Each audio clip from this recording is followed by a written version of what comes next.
To understand why the Bristol Beaufighter was feared more intensely by the crews of the Luftwaffe than the legendary Spitfire, one must first understand the terrifying impotence of Britain's air defences in the autumn of 1940. History remembers the Battle of Britain as a triumph of the few, a sunlit drama where agile Spitfires and Hurricanes cartwheeled through blue skies to repel the invader. This narrative, while true, is incomplete. As the sun set and the long nights of winter approached, the war changed complexion entirely. The daylight vanished, and with it, the effectiveness of the Royal Air Force. On September 7, 1940, London became a furnace. German bombers, hundreds of them, crossed the Channel, protected by a cloak of impenetrable darkness. The engines of Heinkels and Dorniers droned incessantly, a heavy, rhythmic thrumming that vibrated in the bones of the civilians cowering in Anderson shelters and tube stations below. Searchlights swept the sky in desperate, erratic arcs, pale fingers probing the void, but they were largely useless unless they happened upon an aircraft by sheer chance. Anti-aircraft guns thundered from the parks and batteries surrounding the capital, sending tens of thousands of shells screaming into the clouds. They exploded in jagged flashes of useless anger, miles from their targets. It was a spectacle of noise and fury, but it was militarily insignificant. The Germans owned the night dot. In that first deadly week of September, the Luftwaffe flew over 6,000 sorties against British targets under the cover of darkness. The response from the Royal Air Force was statistically negligible. British night fighters, pilots straining their eyes against the black canvas of the sky, scrambled to intercept. They flew hundreds of defensive sorties, desperate to stem the tide of high explosives raining down on their cities. The result was an interception rate of effectively 0%. To put this failure into stark perspective, tens of thousands of anti-aircraft shells were expended for every single bomber brought down. The Spitfire, the hero of the summer, was rendered impotent. It was a thoroughbred day fighter, designed for visibility, for the dogfight, for the visual acquisition of the enemy. At night, without radar, without a second crewman to navigate, and with an exhaust flame that blinded its own pilot, the Spitfire was a liability. The Germans knew this. They felt a supreme confidence as they throttled their engines over the English coast. They were untouchable. The nadir of this defensive crisis occurred on November 14,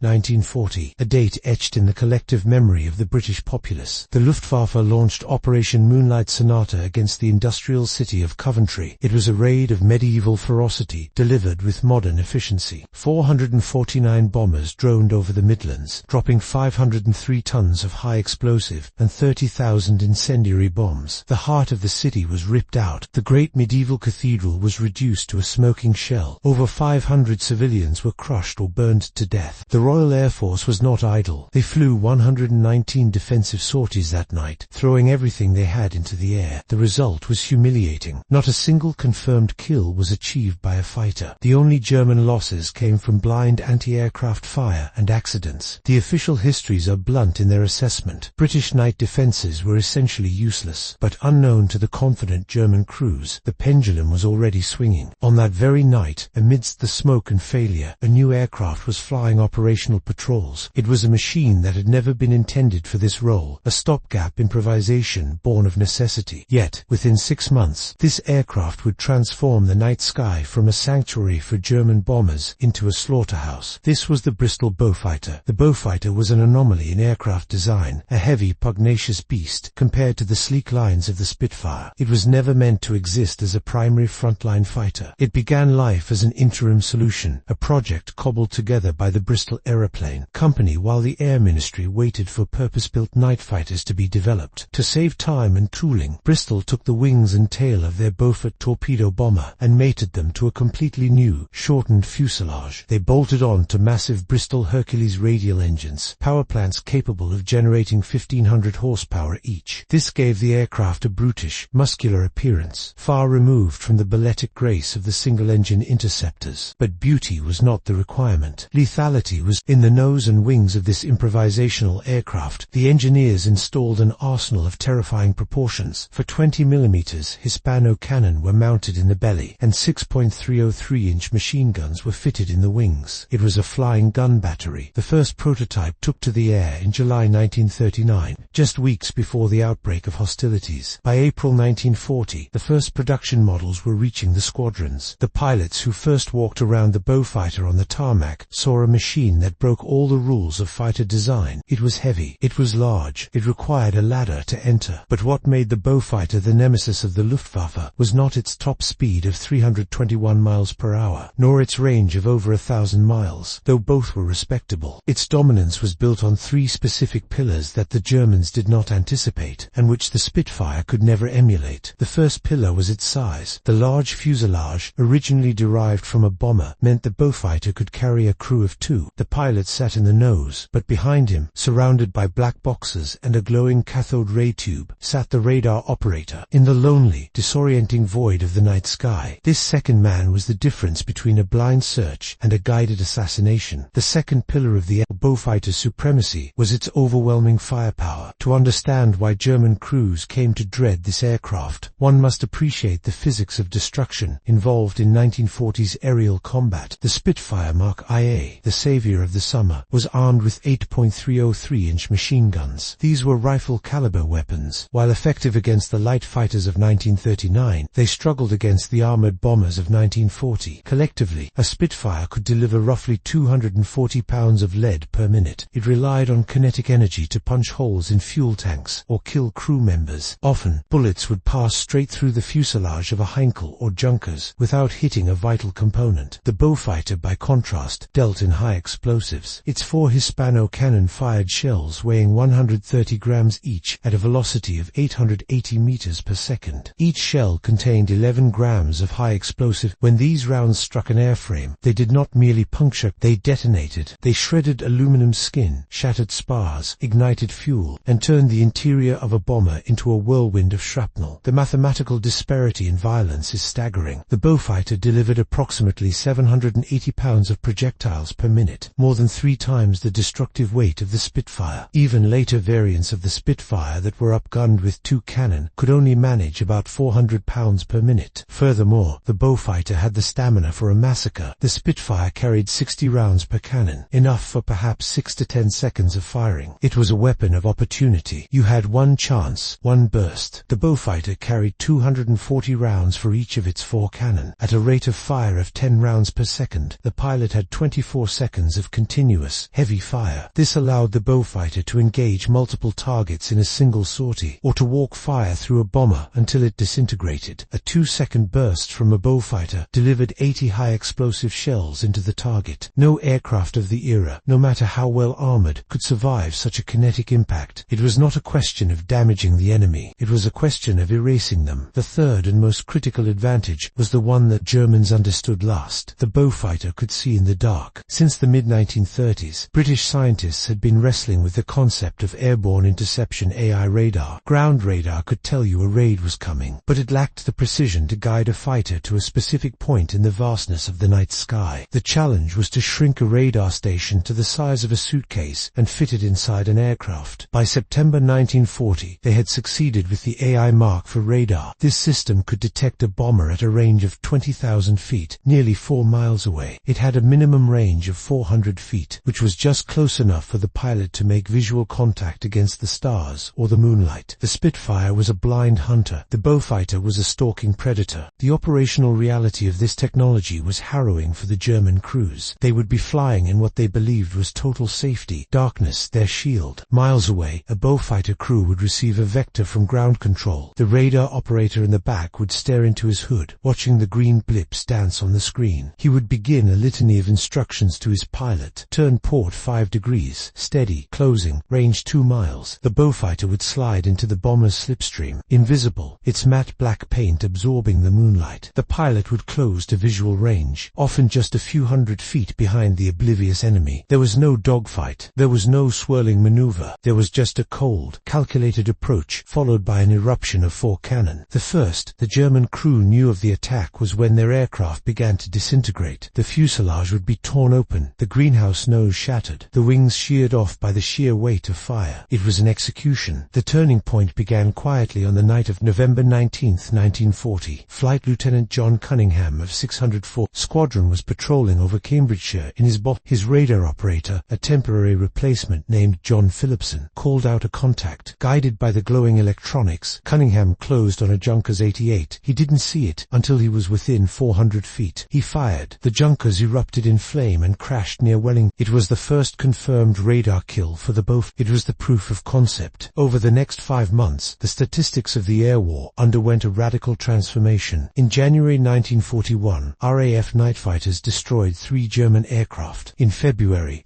these were negligible numbers, but the systems were being refined, the crews were learning, and the Beaufighters were arriving in force. In March, the kills jumped to 22. Half were by April, the lethality of the new aircraft was undeniable. Air Marshal Sholto Douglas reported a stunning statistic. Beaufighters flew only 21% of the night sorties, yet they accounted for 65% of the kills. One aircraft type, flying 1 in 5 missions, was doing 2/3 of the killing. The climax of this defensive evolution came in May 1941. By then, the kill rate was doubling every month. German casualties skyrocketed from 28 aircraft lost in January to 124, lost in May, a 343% increase in attrition. The hardest night of the Blitz occurred on May 10th and 11th. The Luftwaffe threw 571 sorties against London, damaging Westminster Abbey and the House of Commons. But this time, the raid cost them dearly. 12 German bombers were confirmed lost, and of those 12, Beaufighters destroyed 14. The discrepancy in numbers 14 claims versus 12 actual bodies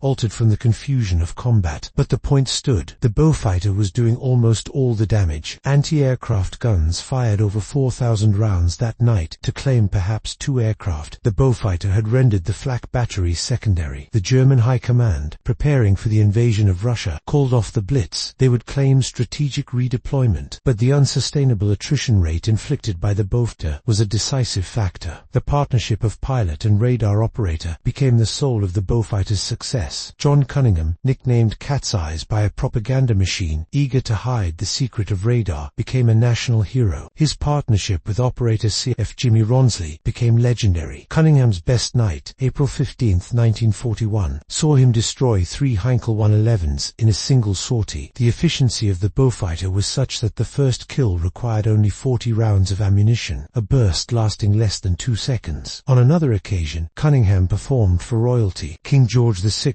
visited RAF Sopley to watch the ground control interception screens. Cunningham was airborne. The King watched the blips merge on the screen, listened to the radio chatter, and then received confirmation that a Heinkel had been destroyed. It was a demonstration of a complete, integrated weapons system that the Germans could not match. However, the fear the Beaufighter inspired was not limited to defensive operations. As the threat of the Blitz receded, the RAF went on the offensive. The Beaufighter evolved from a shield into a sword, flying intruder missions over occupied Europe. This was a psychological terror campaign. German night fighters, equipped with their own radar called Liechtenstein, were wreaking havoc on British bomber streams. The Beaufighter's role was to hunt the hunters. Equipped with a passive receiver named Serrate, the Beaufighter could track the emissions of the German radar. The German pilots, turning on their sets to hunt British bombers, were unwittingly broadcasting a homing beacon to the RAF's deadliest heavy fighter dart. This cat-and-mouse game over the German airfields produced some of the most chilling encounters of the air war. Wing Commander Robert Breham, a top ace, exemplified this aggressive new phase. On the night of August 17, 1943, during the raid on Peenemünde, Breham flew an intruder patrol over the Netherlands. His Serrate set picked up the emissions of a Messerschmitt Bf 110 night fighter. Breham tracked it, closed in, and blew it out of the sky. The pilot was Feldwebel Georg Kraft, an ace with 15 victories. Minutes later, Breham detected another contact. He closed to point-blank range, nearly colliding with the debris as he destroyed another Bf 110. The pilot, Heinz Vink, was another expert who survived to become an ace before eventually being killed. In a single night, Breham had removed 2 highly experienced crews from the German order of battle. 6 weeks later, Breham struck again, killing Hauptmann August Geiger, a glowing star of the Luftwaffe with 53 victories to his name. The impact of these intruder missions on the German psyche cannot be overstated. Fighter pilots accept the risk of combat. They accept that they might die in a dogfight. But to be hunted over your own airfield, to be shot down while taking off or landing, to know that turning on your radar might summon a silent killer from the darkness, this was a different kind of fear. The Beaufighter was culling the experts. Men like Geiger and Kraft represented years of training and dozens of Allied bombers destroyed. When a Beaufighter killed them, it saved countless future crews. The Beaufighter was not just destroying machines, it was decapitating the Luftwaffe's night fighter force. By 1944, the attrition was unsustainable. When the Germans attempted a baby blitz in early 1944, they lost 329 aircraft in 4 months, a 70% loss rate. The German strategic strategic bombing (ARM) effectively ceased to exist. The Beaufighters' reach extended far beyond the dark skies of Europe. In the Pacific theater, it earned a reputation for savagery that led the Japanese to dub it the Whispering Death, a name allegedly derived from the sound of its sleeve valve engines, though the speed of its attack was the more likely source of the terror. In March 1943, Australian Beaufighter crews participated in the Battle of the Bismarck Sea, a pivotal engagement that stopped the Japanese reinforcement of New Guinea, while American B-17s bombed from high altitude and B-25s prepared for skip bombing runs. The Australian Beaufighters were assigned the most dangerous task, flak suppression. 13 Beaufighters from No. 30 Squadron RAAF descended to mast height, flying just feet above the waves at 300 miles per hour. They drove straight at the Japanese convoy of 8 destroyers and 8 transports. The Japanese captains, mistaking the low-flying heavy fighters for torpedo bombers, turned their ships towards the attackers to minimize their profile. It was a fatal error. This maneuver exposed the full length of the ships to the Beaufighters' guns. The Australians unleashed a storm of fire. Thousands of rounds of 20mm explosive shells and .303 machine gun fire raked the decks of the Japanese fleet. Bridges were smashed, anti-aircraft gun crews were cut down where they stood, and superstructures were set ablaze. The defensive fire from the ships was silenced, overwhelmed by the volume of incoming ordnance. This suppression allowed the American bombers to skip their bombs across the